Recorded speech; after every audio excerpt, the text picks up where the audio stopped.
I keep receiving hundreds of mails with the suggestion, at times as a seeking, at times as a submission, that why don't you become our guru? We at our end have initiated you as a guru. Why don't you accept that? And at times my answer is quite common. But there are few instances when I find the seeker to be very sincere in the pursuit of its evolution. Then my answer is a detailed one. Why don't I accept to become a guru, adhyatmic guru? Let this word be a rejoinder which is affixed with the word guru, term guru.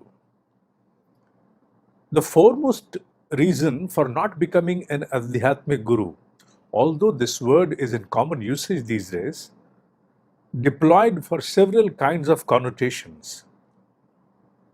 Who has the eligibility to become an adhyatmic guru? Adhyatma means the science of soul.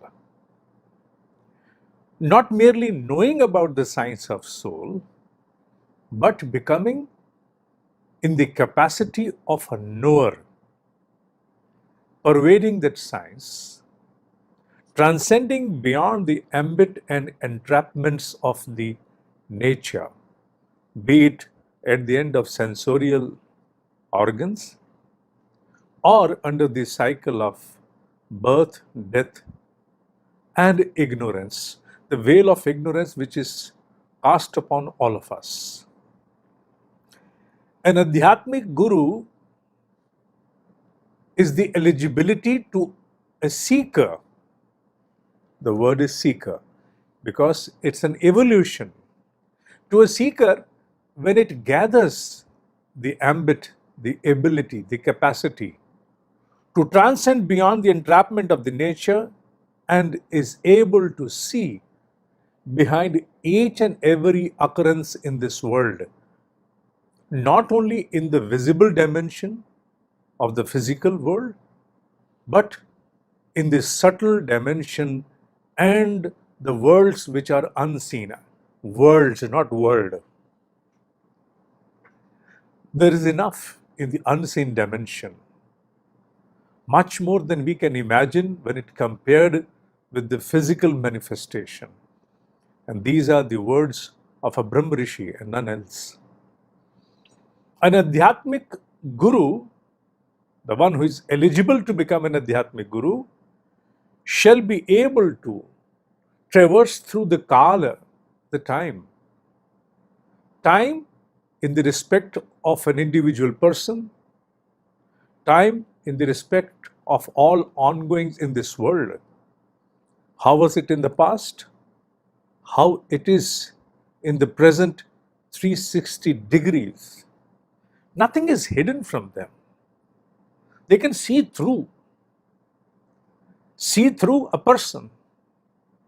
Reading the mind is a very small capability which several people have gathered by practicing certain skills. But it's about knowing the journey of a soul, what it was in the past several lives, how it prevailed, what is it today, and as of on today, what all it is performing or observing, what are going to be the impacts in the coming future. They know the soul, the journey of the soul. They know the journey of this world, how the ongoings are prevailing under the blissful will of the Mahakal, however incoherent events may appear, ridiculous they may appear, irrational they may appear, but the rational in accordance to the will of the cosmic mind or the cosmic will, They know that, they understand that. So, number one, they are beyond the entrapments of nature, all kinds of entrapments, beyond Maya, and the cycle of birth and death which has been programmed. They may accept it to serve the will of the Almighty, but they are well potent enough to go beyond. Secondly, a reiteration, they prevail through the Kala. Kala of a person or this world is just before them. Everything unraveled. They bear a torch through which each and everything becomes bare before them. There are no facts that can be hidden, nothing concealed. Absolute unraveling before them. When they associate themselves with a soul, they are capable enough to further that soul to the ends of its evolution. What are the end of the evolution? The evolutionary cycle is the right word for that. The cycle, the journey of evolution. Atmano moksharth jagat hitacha. In each and every single course that I conduct upon Upanishads, or maybe even Bhagavad Gita, nothing is complete without making the mention about the objective of any human manifestation, and that is Atmano moksharth, through jagat hitacha. They can accompany, and they do accompany, a soul.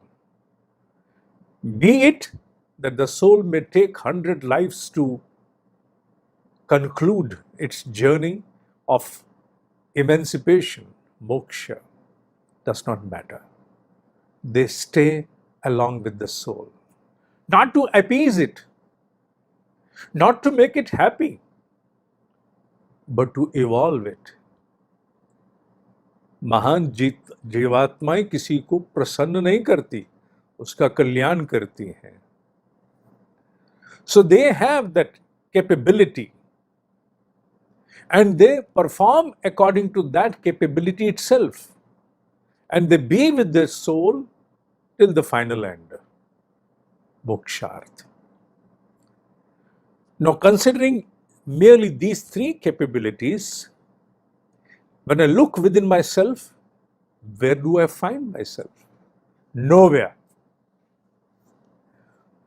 Then it means, and should be concluded, that I hold no eligibility to become an Adhyatmic Guru.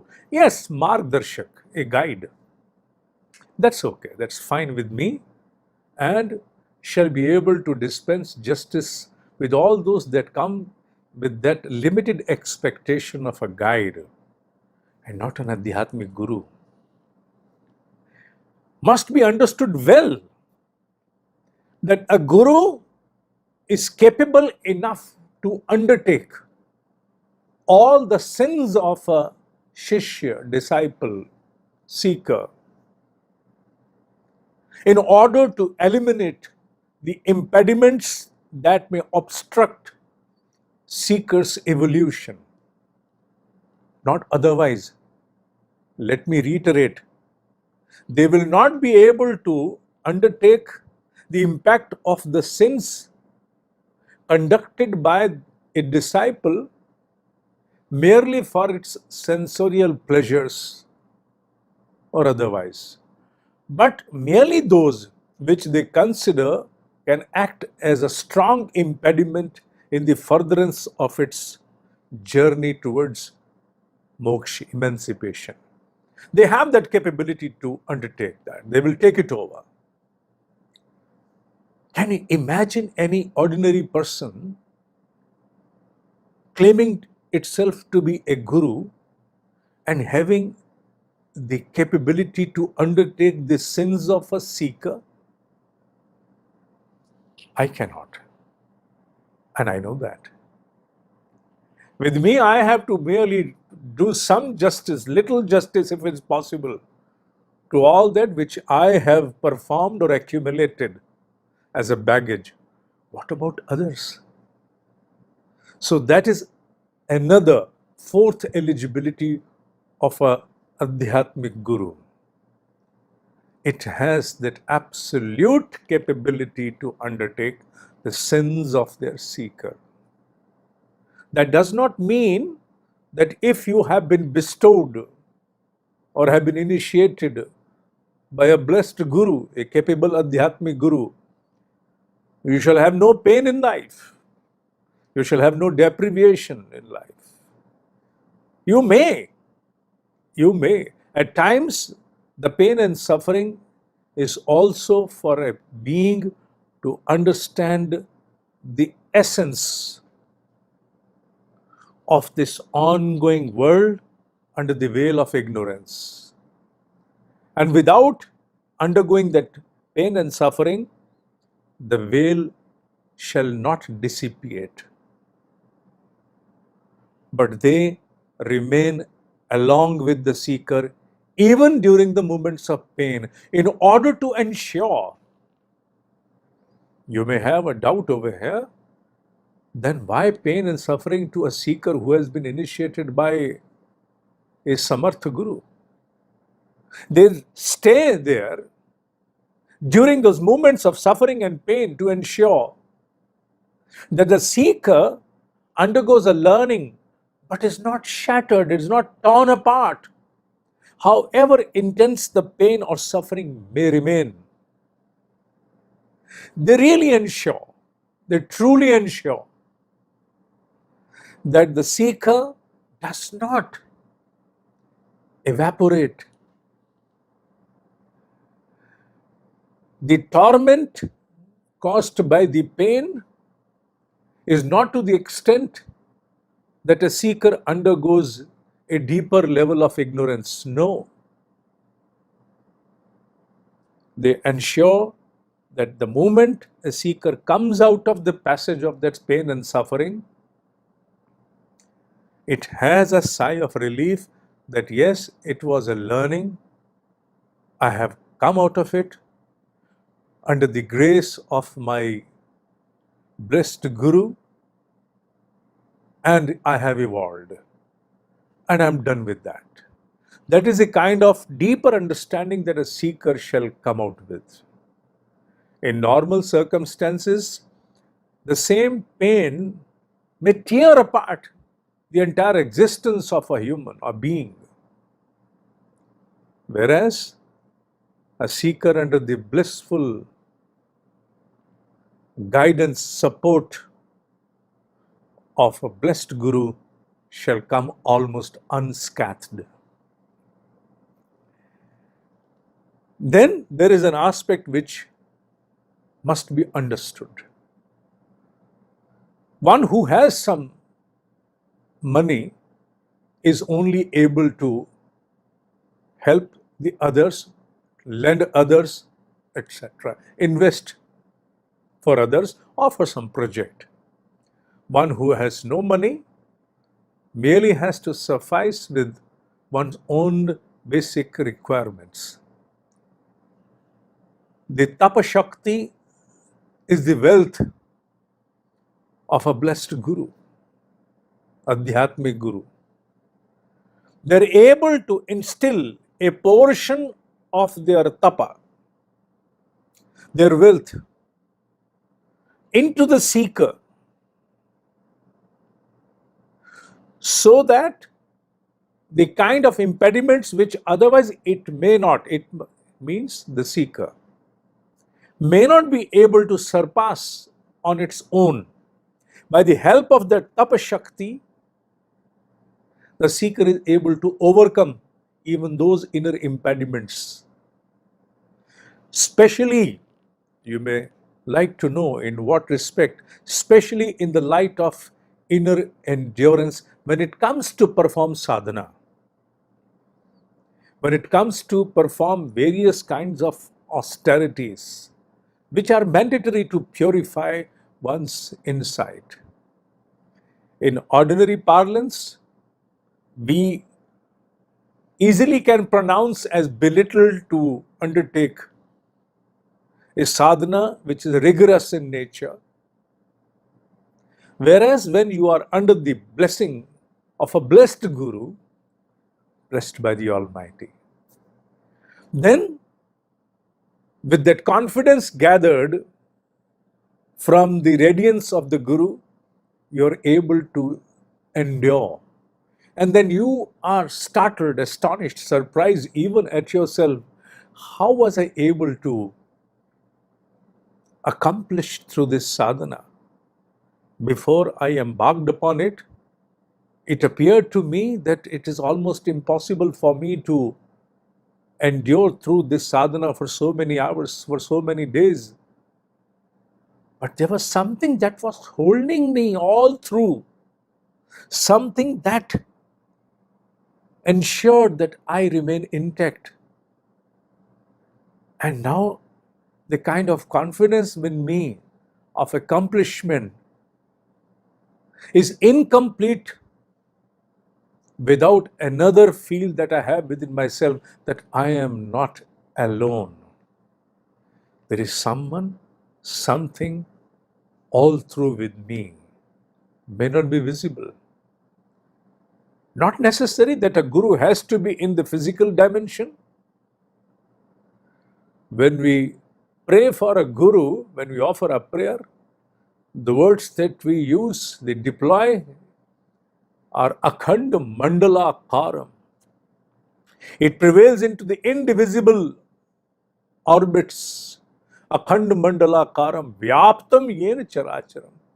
It pervades through the animate, inanimate. It is not necessary to merely understand a guru has to be in a physical form as a human. No. Yes, it has the ability to manifest into a physical dimension as well, but it's not limited to that. If your Adhyatmic Guru is not in the physical dimension, has left the mortal plane, it has left the mortal plane for your sensorial organs to decipher, but not otherwise. You may recall almost all the exalted masters, when before they depart, they leave this message for their disciples. I'm not going anywhere. I'm there. With your sincere yearning, I shall manifest in the form of an insight, intuition, inspiration, thought, divine vibrations. There's so many ways for it to manifest according to the need of the hour, need of the seeker. They go nowhere. Their existence is beyond the entrapments of the laws of the nature. A normal human being under the cycle of birth and death shall have to reincarnate again after death within a specific period of time, but not with them.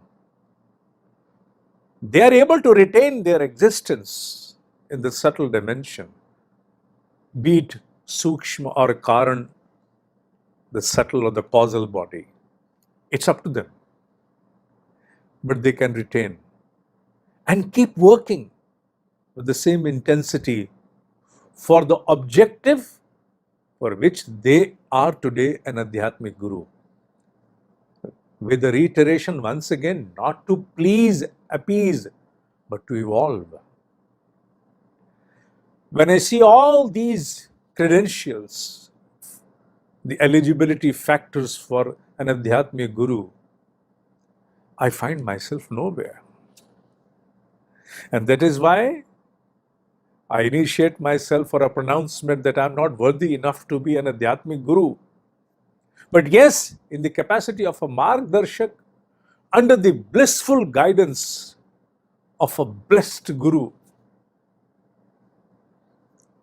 I try to serve the seekings of the seekers that come and somehow are able to associate with me as a guide, so that my worthiness and my eligibility is not compromised for the future. Today, to become pretentious, To start acting as an Adhyatmic Guru, to undertake initiations of seekers, is a very easy task, apparently. But with a grave damage caused upon my eligibility for the future. And I'm not prepared for that kind of a compromise. I'm sure about that. And that is why I keep pronouncing it, making a mention through my several recordings, writing it to hundreds and hundreds and hundreds of emails, that I cannot become an Adhyatmic Guru. Whatever I can do is pray for your goodness, pray for your evolution to my blessed Adhyatmic Guru, because he's capacitated in the subtle dimension. He's worthy enough. It's upon him to further pursue your seeking under the will, under the cosmic will. But I am not eligible. Having understood these aspects, these factors, you must be able to satiate your insatiable seeking, which considers every time that I am a nigura, I am without a guru. And you are in a rush, in a hurry, in an insistence, I should have a guru. No. My suggestion goes without seeking, I'm saying, that it's better to take Surya as your guru for a reason as told by Brahma Rishi, when it's the moment for you to have a guru in physical dimension, it shall manifest by itself when there is a need, and if at all there is a need. And if the need is being fulfilled through other better avenues, it shall be done without any compromise, without any delay. It shall be dispensed according to the will of the cosmic will.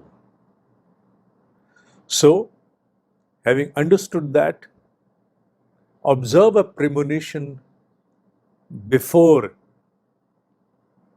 you next time develop that insatiable fire within yourself that insists upon you to have a guru by hook or, I am not using the other word.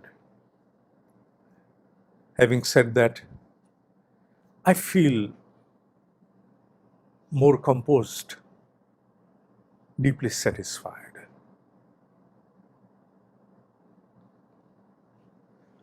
ओम ही सत्य है, ओम ही सत्य है, ओम ही सत्य है।